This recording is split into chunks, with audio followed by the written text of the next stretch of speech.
Halo Bapak Ibu, saudara-saudari sekalian, lovers and haters, salam cerdas Indonesiaku. Jumpa lagi kita pada kesempatan kali ini. Bagi Anda yang belum subscribe channel saya, silakan subscribe channel saya, tekan loncengnya agar Anda dapat notifikasi setiap kali saya mengupload video-video saya. Oke, pada kesempatan kali ini saya akan membahas berita yang sebenarnya cukup heboh sih, cuman saya tetaplah pakai baju hitam gitu, nggak tega pakai baju merahnya. Apa ini? Yaitu mengenai crash-nya atau ya kalau ngomong kasarnya hancurnya, yang nggak hancur kayak kerupuk sih ya, Bitcoin dan koin-koin kripto lainnya setelah libur Lebaran. Atau mungkin selama libur Lebaran sudah mulai gitu ya. Oke lah, kita lihat ya beritanya. Di sini kita lihat ya beritanya. Dari mana ini? Dari Analytic Insight ya. Cryptocurrency crash kayak kerupuk itu, crash. Sorry ya bagi Anda yang penggemar koin kripto ya. Ya saya ikut simpati lah. Walaupun ada yang bilang, mau crash kayak mau enggak, tetap kita cetak profit, good ya.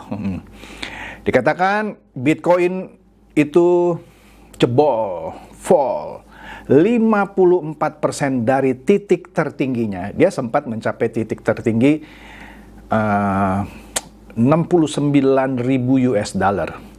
Kemarin sempat menyentuh di bawah 30.000 US dollar.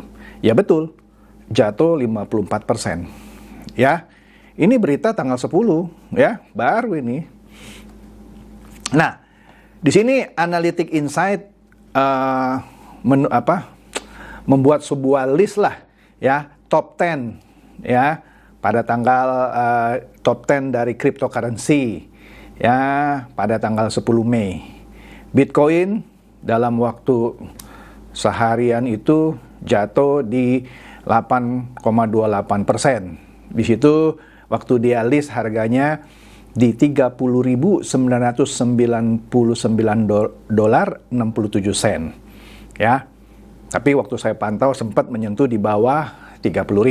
Ethereum juga turun 6,14%. Tether relatif stabil, cuman turunnya kecil. Binance Coin turunnya juga kecil. USDC stabil. Cardano turun 11,46%, XRP turun 11,01%, Solana turun 12,74%, Binance naik marah 0,12%, Dogecoin 11,6% turun ya. Kira-kira begitu. Ini list yang dibuat oleh Analytic Insight. Nah, kemudian CNN juga memberitakan hal yang serupa ya, bahwa Bitcoin tumbang lebih dari 50% dari harga tertingginya yang pernah dicapainya. Ya, sama.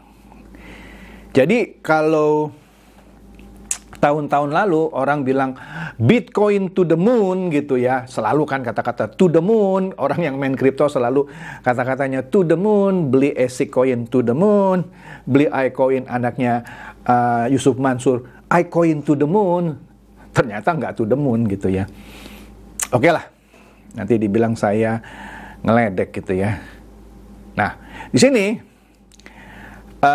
dikatakan cryptocurrency yang paling berharga ya turun sekitar 10%. Ya, ini tergantung siapa berita siapa ya. Ada yang bilang 8,9%, ada yang bilang plus minus 10%. Oke lah. Pada hari Senin lalu ya. Setelah juga jatuh di akhir-akhir minggu lalu ya. Jadi sekitar 1 mingguan itu jatuh sekitar 20%. Wih ya lu. Nah di sini juga disebut sempat di bawah 31.000 ya, dan dia harganya sudah jebol lebih dari 50% dari harga tertingginya yaitu 69.000 US dollar dari tahun lalu ya. Ya gitulah, dan kripto-kripto lainnya juga turun. Nah, di sini dikatakan koin kesayangan atau beloved apa sih ini ya, kecintaan favoritnya Elon Musk yaitu Dogecoin juga tumbang 10% katanya. Oke. Nah, di sini ada yang menarik. Dari tahun lalu, bahkan saya juga pernah mereview pandangan dari Warren Buffett ini. Ini salah satu investor yang bagi saya panutan saya. Saya pernah mereview pendapat Warren Buffett mengenai Bitcoin. Padahal saya cuma review dan saya mengungkapkan apa yang dia katakan. Warren Buffett dibully termasuk saya. Iya, padahal kan saya cuman mengulas apa pandangan Warren Buffett. Ya kalau Anda nggak suka sama Warren Buffett, santai aja coy, nggak usah dibully Warren Buffett. Saya pun penyampai berita juga jangan dibully. Nah, nonton di sini dah ya videonya yang mana saya pernah review Warren Buffett bilang Bitcoin itu adalah sekotak racun tikus. Lihat lagi video saya tahun lalu. Nah, di sini berita ini dikatakan apakah kejatuhan Bitcoin gara-gara Warren Buffett membenci kripto. Ini padahal berita dari menjelang akhir tahun lalu. Jadi kejatuhannya itu jatuh lagi ya. Nah, apakah di sini ditanya apakah dengan kejatuhan Bitcoin tahun lalu kan jatuh juga, apakah berarti benar Warren Buffett itu pendiriannya, maksudnya bahwa dia tidak suka atau membenci kripto? Nah, ini menarik.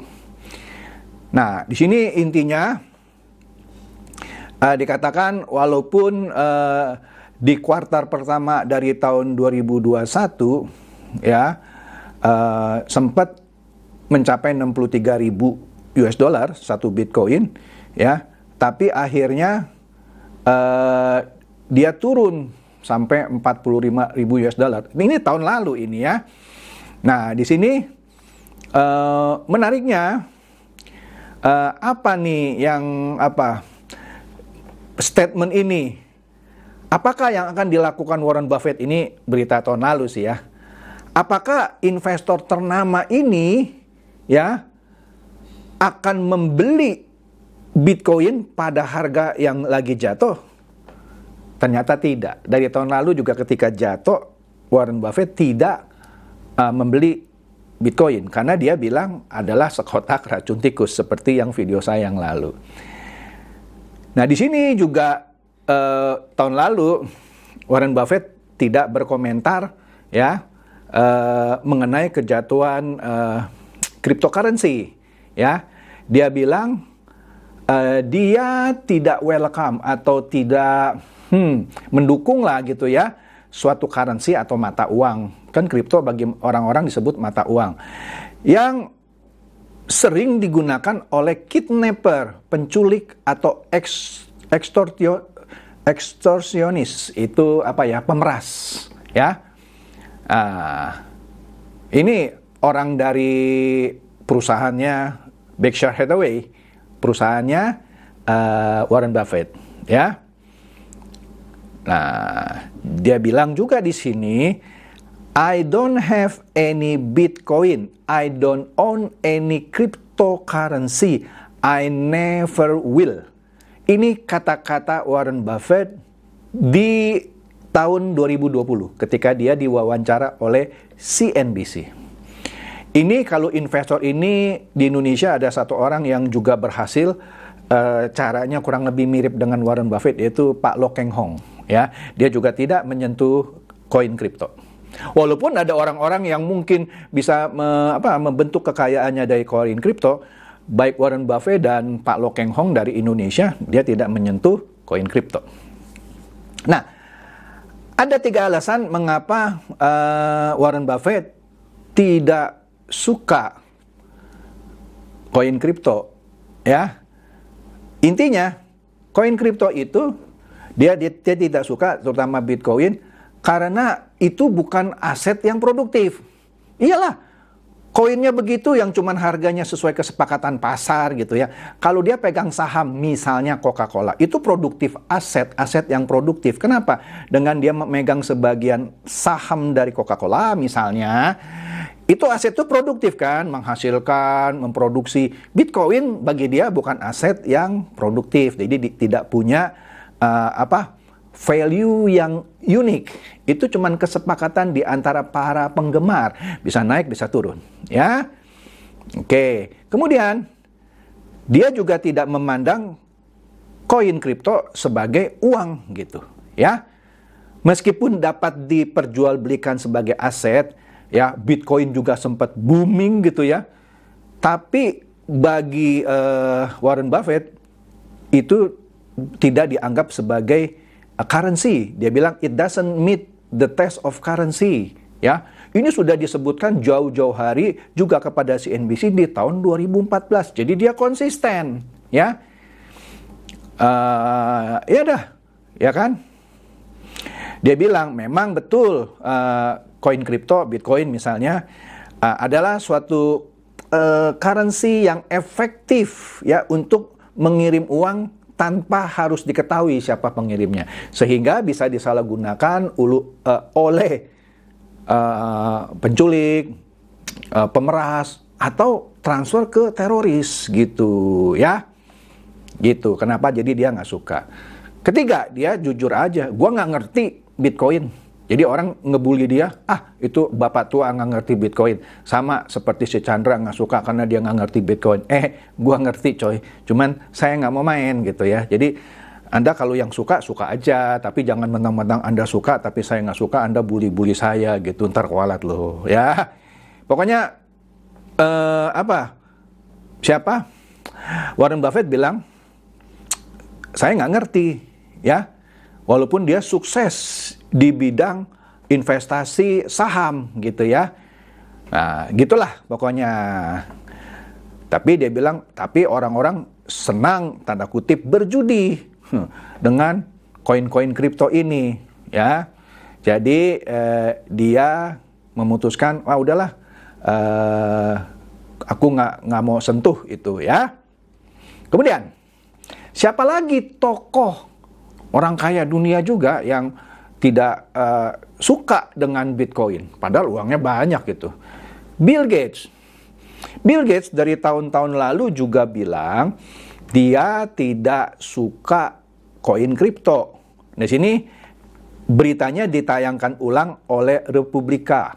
Ya, di sini judulnya tak rekomendasikan investasi Bitcoin. Nah, Bill Gates katanya hati-hati kalau uangmu tak sebanyak Elon Musk. Elon Musk ini pemilik Tesla kan katanya penggemar koin kripto, ya kan? Jadi hati-hati. Jadi Bill Gates tidak merekomendasikan untuk berinvestasi pada Bitcoin. Oke? Karena seperti yang saya pernah ulas, yang juga saya dibully tapi nggak masalah, mata uang angin. Siapapun bisa bikin kripto, siapapun bisa bikin token, ya. Tergantung. Kalau disepakati oleh orang banyak, disukai, harganya naik. Seperti Bitcoin, number one dia.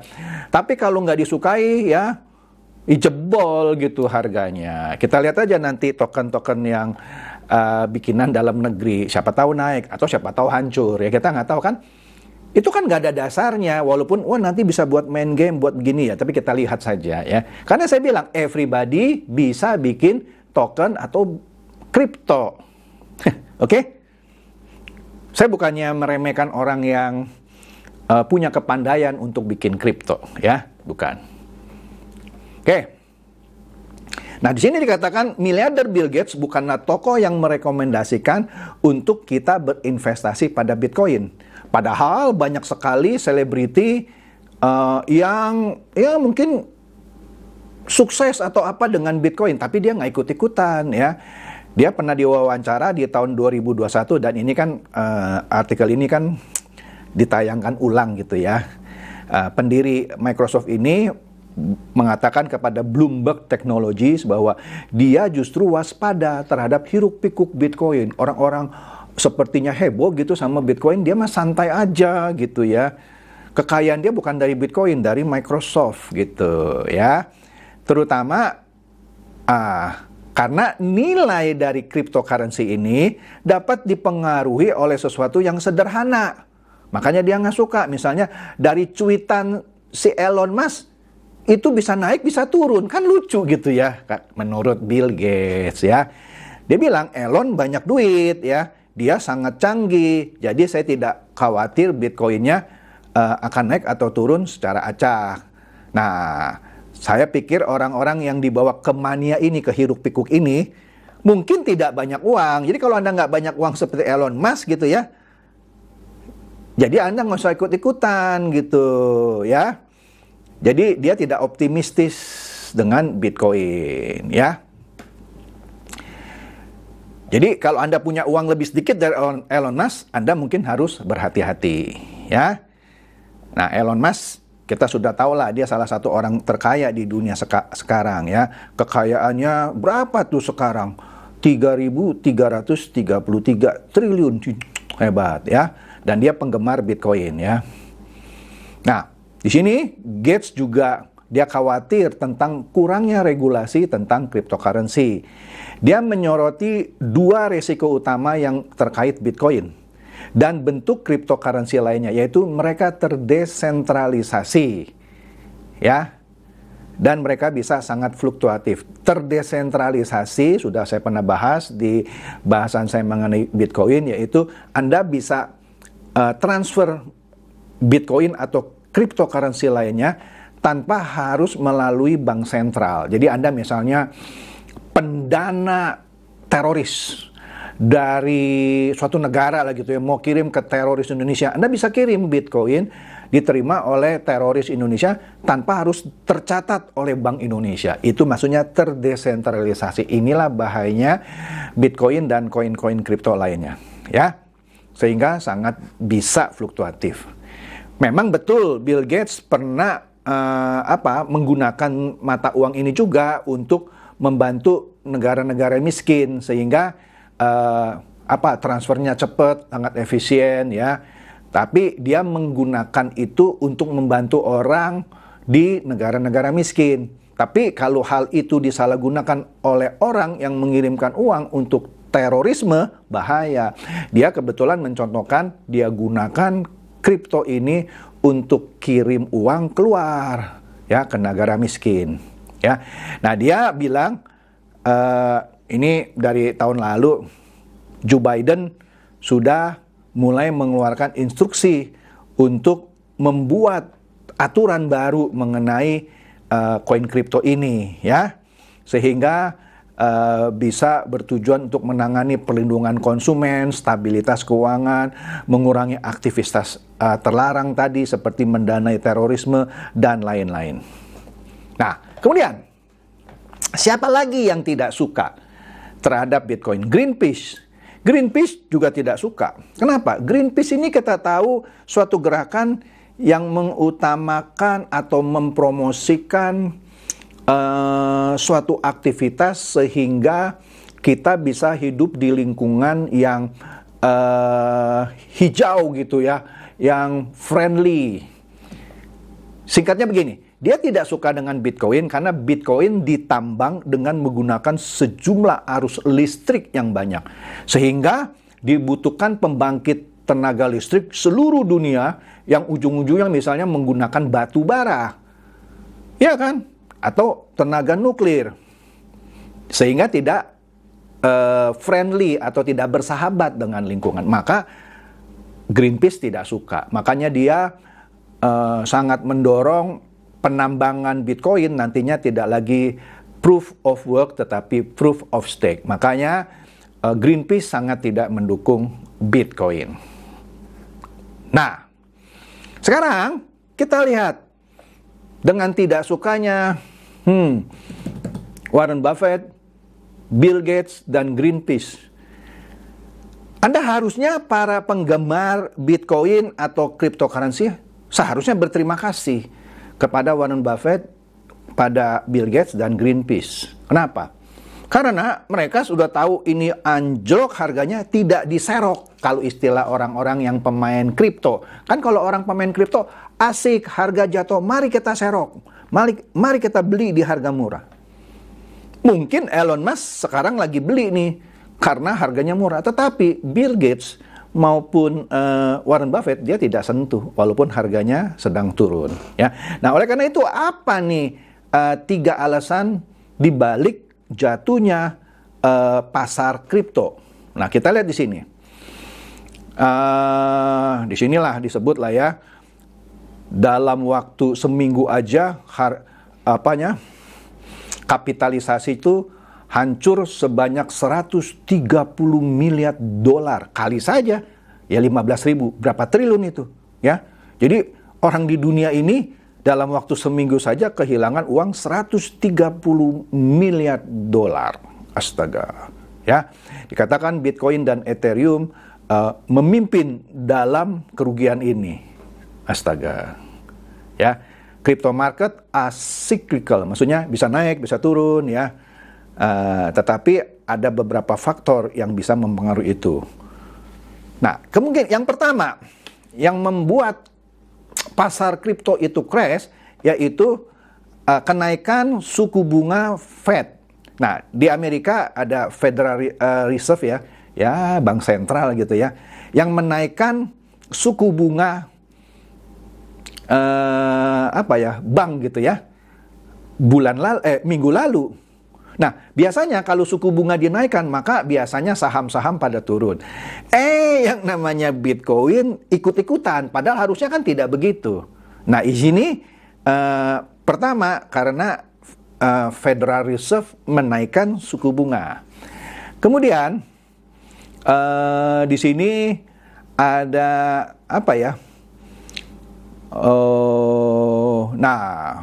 beberapa perusahaan di sini sebut ya, Tesla, MicroStrategy, El Salvador, dan beberapa platform pembayaran masuk ke kripto gitu ya.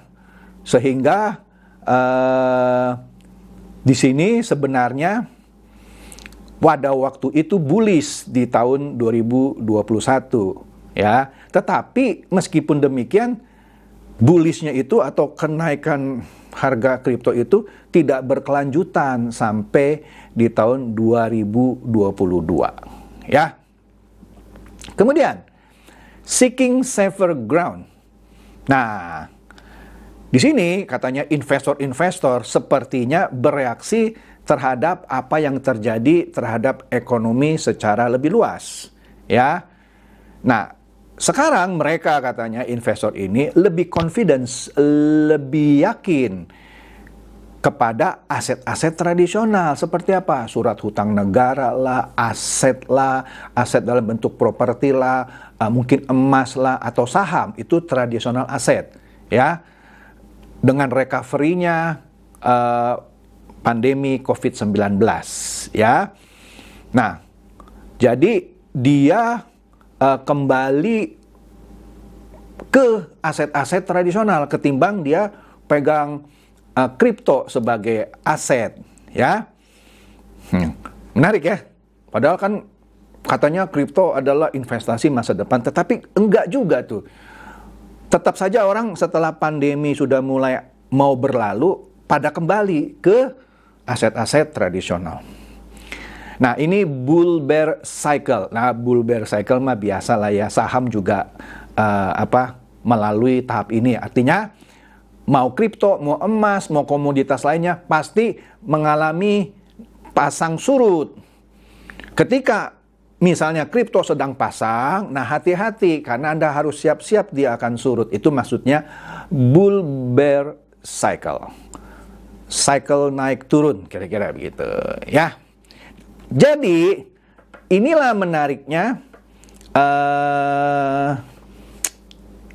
keadaan pasar kripto ya, pasar kripto atau market cryptocurrency di dunia sekarang ini ya. Jadi benar kata Warren Buffett, kalau Anda nggak setuju santai aja, bahwa Bitcoin itu bisa menjadi sekotak racun tikus. Satu titik Anda senang gitu ya, investasi Anda naik, kemudian jebol. Jebolnya nggak tanggung-tanggung, di sini kan sampai 50% lebih.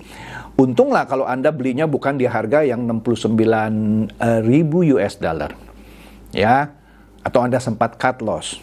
Kemudian betul juga apa yang kata Bill Gates bahwa ini adalah mata uang yang perlu diwaspadai karena bisa dipakai untuk maksud-maksud yang tidak baik karena desentralisasi, bisa dipakai untuk mendanai terorisme, orang-orang yang memeras. Kalau misalkan saya memeras Anda, terus saya minta Anda transfer uang ke rekening saya di BCA, ketahuan dong Chandra Teja.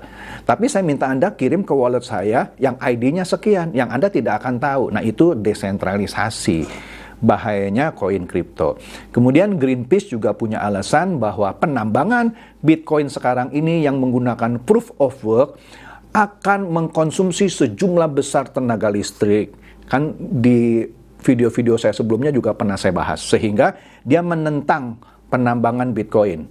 Kalaupun mau ditambang, dia menyarankan tidak lagi pakai proof of work, tapi pakai proof of stake. Sudah pernah saya bahas ketika saya membahas Infinity Plus. Anda bisa lihat video saya mengenai Infinity Plus. Jadi demikian saja yang terbaru mengenai gonjang-ganjing Bitcoin, kehancurannya yang terjadi sekali lagi setelah libur Lebaran ini. Semoga ini mencerdaskan dan mencerahkan Anda semua. Silakan share video saya ini kepada teman-teman, sahabat atau kerabat supaya mereka tambah cerdas dan tercerahkan. Seperti biasa, terima kasih.